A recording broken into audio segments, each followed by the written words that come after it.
Theorem 7.4, that is triple S congruence rule. Triple S means it has a three side. If three side of a triangle are equal to the another three side of another triangle to the three side of another triangle, then the two triangle are congruent. Means I have already drawn the figure that AB is equal to, we can say that it is PQ, BC equal to QR, and AC is equal to PR. So in triangle ABC and triangle PQR, we can see that AB is equal to PQ,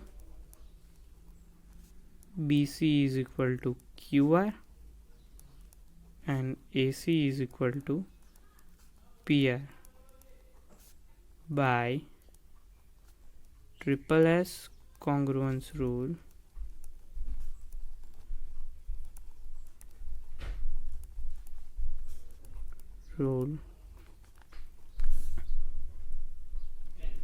Triangle ABC is congruent to. Now, how to select congruence? You have to take two sides, and here we can see that B is common and here it is Q is common. So B it is Q. So B it is Q, C it is R, and remaining one with remaining one. So ABC is congruent to PQR, right? That's the rule. That means three side equal to the another three side of a triangle, another three side of the another triangle, right? Then by triple S we can prove that these two triangles are congruent, right? Now theorem 7.5, RHS congruence rule. That means this one specified condition is there. If two triangle are right angle triangle, then we can apply this rule, otherwise we can't. So for this is a special rule for a right angle triangle. So if it is a right angle triangle, by using this rule we can prove that two triangle is congruent, right? But condition is both has to be right angle triangle, otherwise we can't apply this rule. One thing, most important thing you have to remember about this, right? What does it mean by R? That means right angle, right? That means 90-degree angle.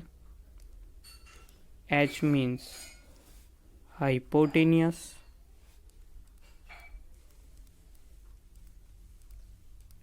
and third S means side.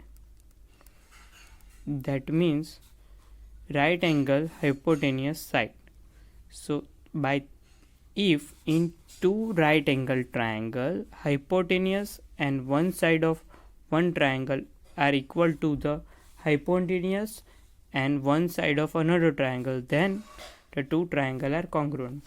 First condition is there in two right angle triangle, that means it has to be two right angle triangle, and you know which one is hypotenuse in these two figure.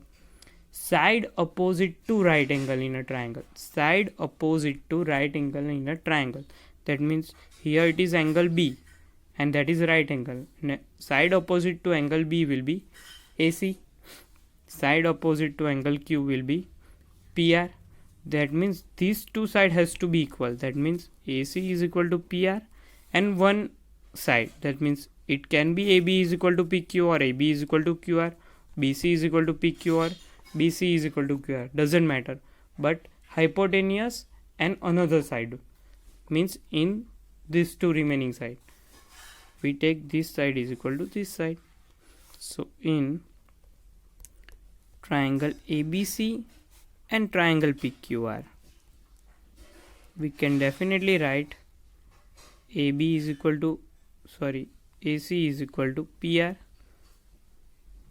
angle B is equal to angle Q, and both are 90-degree, that means right angle, and one remaining side is there, AB is equal to PQ. Then by RHS congruence we can definitely write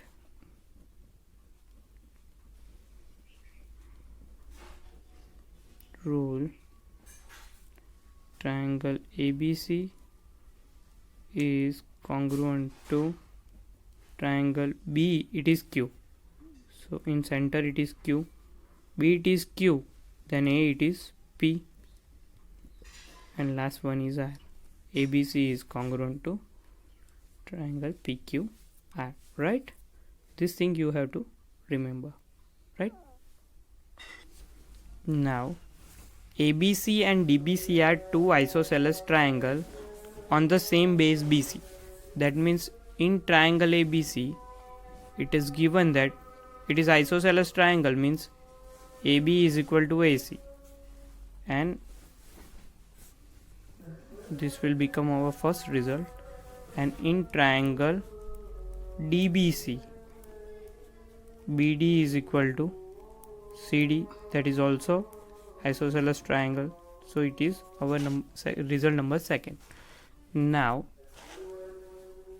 on the same base BC, and vertex A and D are on the same base of BC, A and D, right, on the same side of BC. If the AD is extended and intersect BC at P, it will intersect BC at P. Show that the ABD is congruent to ACD, ABP is congruent to ACP, AP bisect A as well as D, AP is perpendicular bisector of BC, right?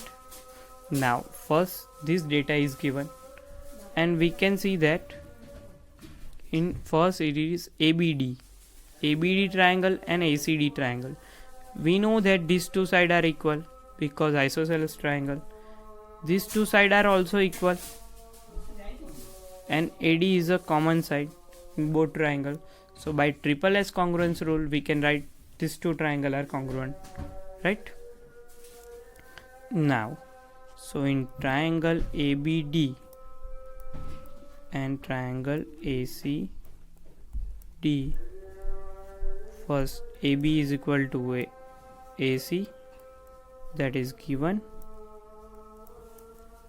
BD is equal to CD, that is also given, and one another thing is there, AD is a common side in both triangle, ABD ADC, that means these two, this is common side, so by triple S congruence rule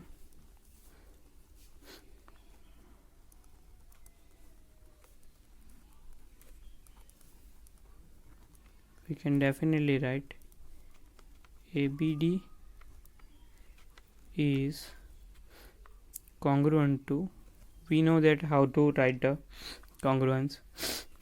Now in these two side B is common and here it is C is common, so B it is C, so in center it is C, so B it is C, then A it is A, triangle ACD.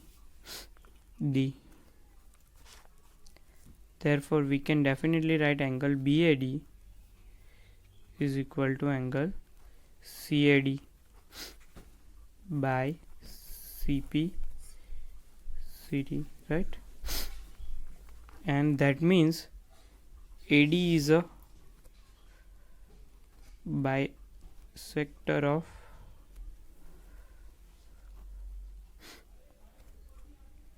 angle A, and that's why we can write angle BAP is equal to CAP, because D is extended till P, so that means this angle doesn't matter it is D or P, so it is BAP is equal to PAC or CAP, right? And we will give this as a result number 3. Now we will take another triangle, that is full ABP and ACP. Now we know that AB is equal to AC. AP is a common side in both triangle. and these angle are also equal. That means two side and included angle. That means by SAS congruence rule. In triangle ABP and triangle ACP. In triangle,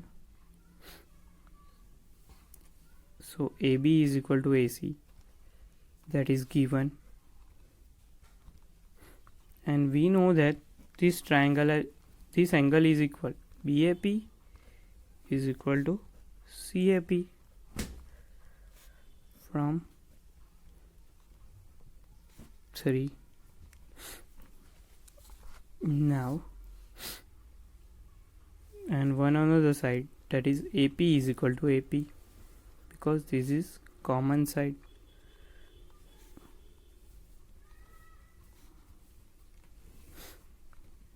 Common side. So by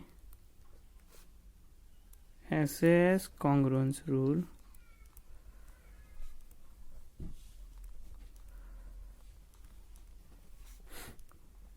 we can definitely write triangle ABP is congruent to A, it is A,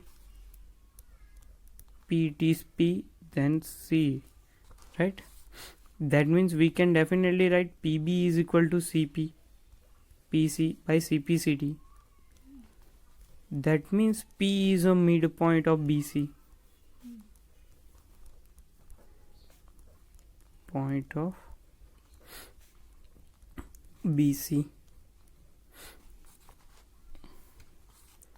P is a midpoint of BC. That means we will name this result as a result number 4. Now we have to prove AP bisect A as well as D. That means now we have to take triangle BDP and triangle CDP. That means this smaller triangle, and we know that these two sides are equal, this is also equal, and this is common side. So by triple S congruence rule we can prove that these two triangles are congruent.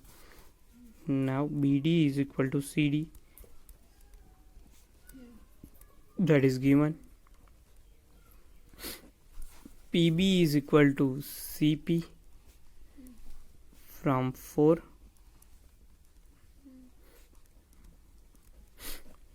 And one other thing is there, DP is equal to DP, and that is common side.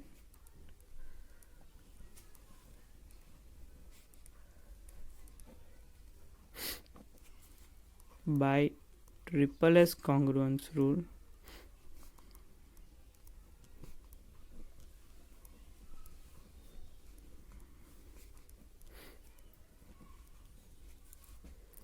triangle BDP is congruent to triangle, we can see that here B and here C. So B it is C, D it is D. Now we can definitely write BDP angle is equal to CDP angle. That means DP bisect D, angle D. That means DP it is AP bisect D and NA, because here it is BAP is equal to CAP. That means AD is a bisector of A. That means AD bisect. That means AP bisect D and A bisect, right? Now one remaining is there. AP is perpendicular bisector of A. Perpendicular bisector means this angle has to be 90 degree and this has to be the midpoint of BC. So here we can definitely write P is the midpoint of BC, but we don't know this angle is 90 or not. So first of all we have to prove that that angle is equal to 90. Here it is by CPCD. And from this we can definitely write angle BPD is equal to angle CPD. By CPCD both angle are equal, and we know that BPD plus CPD is equal to 180 degree because these two are linear pair.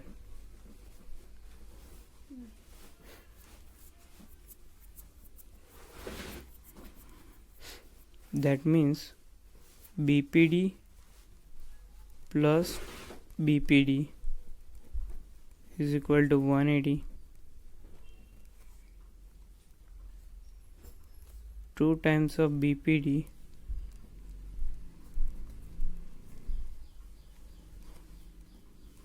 is equal to 180 by 2, so it is 90.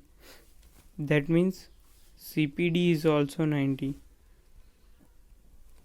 So BPD is equal to CPD is equal to 90. So we will name this as a result 5. And we can definitely write P is midpoint of BC and this angle is 90. That means from 4 and 5 we can definitely write AP is the perpendicular bisector of